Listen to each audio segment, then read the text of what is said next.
अभी तो आधिकारिक ऐलान भी नहीं हुआ, सिर्फ चर्चा चल रही है कि टीएमसी का विलय कांग्रेस में होने जा रहा है। और देखिए, कांग्रेस ने गठबंधन धर्म कहा जाए या फिर यूं कहा जाए, इस विलय से पहले ही वो कर दिया जो काम टीएमसी के नेताओं को सड़क पर उतरकर करना चाहिए था। टीएमसी के नेता, सांसद है, विधायक है, पार्षद है, वो छोड़ छोड़कर टीएमसी को जा रहे हैं, यानी अपनी ही पार्टी को धोखा दे रहे हैं। यानी सत्ता का मजा उठाने के लिए वो तैयार थे, संघर्ष के लिए तैयार नहीं है। लेकिन कांग्रेस ने मोर्चा खोल दिया। यह पहली झलक टीएमसी और खास तौर पर ममता बनर्जी के राजनीतिक वजूद को और मजबूत करने की काम आई। शुभेंदु अधिकारी की सरकार की चूलें हिल गई हैं, हालत खराब है।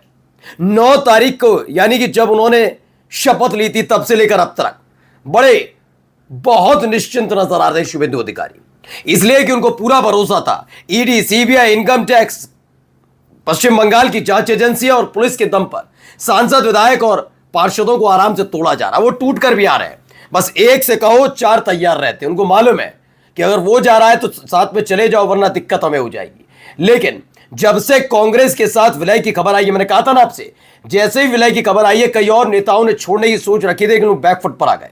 वो समझ गए अब कांग्रेस वर्सेस बीजेपी अगर पश्चिम बंगाल में होगा तो बीजेपी की वो दाल गलने वाली नहीं है। हालत आज दिखाऊंगा। ये अब तक का बड़ा प्रदर्शन माना जा रहा, पहला बड़ा प्रदर्शन जब टीएमसी मुख्य विपक्षी पार्टी होने के नाते बीजेपी के खिलाफ, शुभेंदु अधिकारी के खिलाफ उतरती, लेकिन कांग्रेस के साथ आने की वजह से हालत खराब हो गई। न केवल इस्तीफे की डिमांड की गई, बल्कि जिस तरह से बेतहाशा भीड़ सड़क पर उतरी, शुभेंदु अधिकारी की सरकार बेचैन है। नमस्कार, मैं हूं प्राज्वल गौतम और आप देख रहे हैं टाइम्स एक्सप्रेस। दोस्ती की तो शुरुआत, वैसे तो मैं आपको बता दूं दोस्ती क्या, ममता बनर्जी के राजनीतिक सफर की शुरुआत ही खुद कांग्रेस पार्टी से हुई है। कांग्रेस पार्टी की वो यूथ लीडर रहीं, उसके बाद मेन कांग्रेस पार्टी में आई।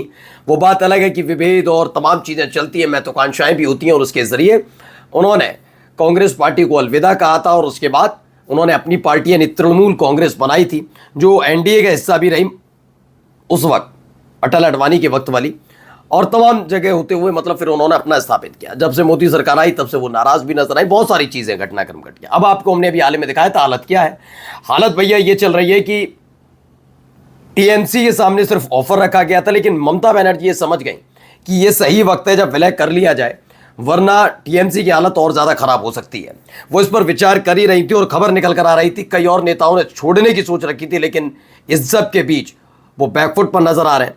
अब हो क्या रहा है ज़रा आज आपको दिखाओ। पहला बहुत बड़ा आंदोलन फिलहाल कहाँ हुआ है? पश्चिम बंगाल, कोलकाता में हुआ है। ये देखिए, कुछ तस्वीरें निकल कर सामने आई हैं। कांग्रेस पार्टी के बेतहाशा कार्यकर्ता, 1-2 नहीं, 100-200 नहीं, हजारों की तादाद में कार्यकर्ता सड़क पर उतरे। ये देखिए, इस्तीफे की डिमांड की जा रही है।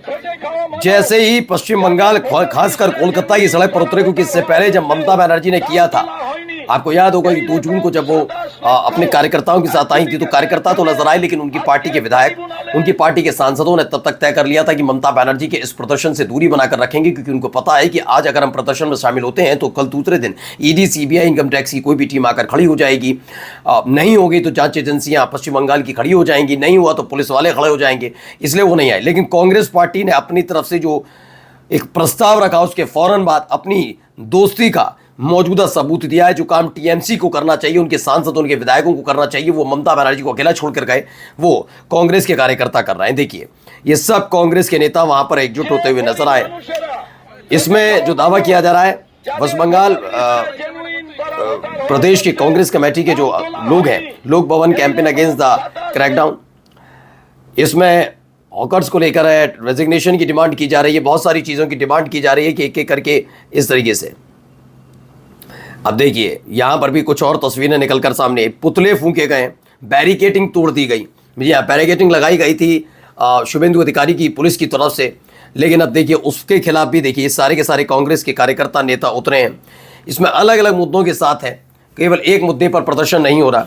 न केवल शुभेंदु अधिकारी की सरकार के खिलाफ, बल्कि ये पूरी बीजेपी के खिलाफ और नीट अभियान, नीट जो परीक्षा उसके खिलाफ यहाँ पर देखिए प्रदर्शन होते हुए नजर आए।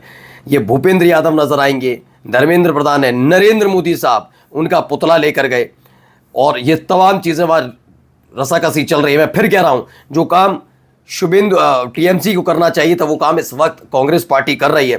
एक के बाद एक इस तरह नाक में दम कर दिया। ये पहला बड़ा प्रोटेस्ट है, यानी 1 महीना 2 दिन बीता है शुभेंदु अधिकारी को मुख्यमंत्री बने।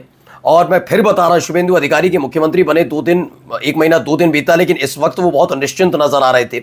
उनको लगा कि जिस पार्टी ने उन्हें राजनीतिक ककरा पढ़ाया, जिस पार्टी की बदौलत वो सियासत में आए, उस पार्टी को पिछली बार उन्होंने 2020 में छोड़ दिया था, 2021 के विधानसभा चुनाव के मद्देनजर अब जब सत्ता जैसे भी साथ में आई है, उस पार्टी को पूरी तरह खत्म करने की कगार पर लाना था। लेकिन उन्होंने नहीं सोचा था कि इतना बड़ा व्यापक आंदोलन हो जाएगा, और व्यापक आंदोलन होता हुआ भी नजर आया। अब जरा सुनिए पहले यहां क्या कह रहे हैं, सुनिए। গরিব মানুষেরা, ভোটে খাওয়া মানুষ, যাদের ভোটার লিস্টে জেনুইন করা ভোটার হওয়া সত্ত্বেও নাম তোলা হয়নি, এই রকম 27 লক্ষ অ্যাডজুডিকেটেড যাদের আজকে ট্রাইব্যুনালে কোন অবস্থায় আছে কেউ জানে না, তাদের ভোটার লিস্টে নাম তুলতে হবে। কংগ্রেস থেকে আমরা চিপস, আমরা কলকাতা হাইকোর্টের माननीय शुभंकर सरकार है, कांग्रेस के प्रदेश अध्यक्ष हैं। वहां पर फिलहाल इनको भी ये मालूम है कि अगर ममता बनर्जी की टीएमसी साथ आती है तो कांग्रेस को भी और दम मिलेगा। लेकिन कांग्रेस के कार्यकर्ता पूरी तरह से ममता बनर्जी के समर्थन में सड़क पर उतरे हैं, और शुभंकर सरकार ने इसका मोर्चा संभाला है। ये दूसरी की तरफ से बढ़ाया गया पहले हाथ है, जिसमें कम से कम मजबूती मिलती हुई तो अब ममता बनर्जी को भी नजर आएगी। ये देखिए कुछ और तस्वीरें भी निकल कर सामने आई, जिसमें आपको 3 पुतले में उन्होंने आपको दिखाई कि भूपेंद्र यादव के थे मोदी पीएम और धर्मेंद्र प्रधान, उनके फिर पुतले को जलाया गया। नाराजगी लगातार मोदी सरकार के खिलाफ, बीजेपी के खिलाफ बढ़ रही है। ये नाराजगी सिर्फ एक वजह ये नहीं है कि पश्चिम बंगाल में क्या हुआ। पश्चिम बंगाल के इतर आपको मालूम होगा भी राज्यसभा वाला मामला चल रहा है, कैसे चुनाव आयोग ने दरवाजे बंद कर लिए, कैसे इस पूरे मामले पर पर्देदारी की जा रही थी। इस पूरे मामले को ये दिखाने और समझाने की कोशिश की जा रही थी कि कुछ बिगड़ा नहीं है, सब कुछ सही चल रहा है। लेकिन फिलहाल कांग्रेस पार्टी ने मोर्चा खोल दिया है। मैं फिर कह रहा हूं कि अब तक ममता बनर्जी की तरफ से सकारात्मक रुख तो मिल रहा है, लेकिन ये क्लियर नहीं हुआ है कि क्या ममता बनर्जी की टीएमसी विलय करने जा रही। नहीं, ऐलान नहीं हुआ अभी, और ऐलान से पहले ही टीएमसी के लिए एक खुशखबरी ये निकल कर सामने आई। जरा यहां पर भी देखिए।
तो वहां पर हजारों की तादाद में कांग्रेस पार्टी के कार्यकर्ता उतरे हैं।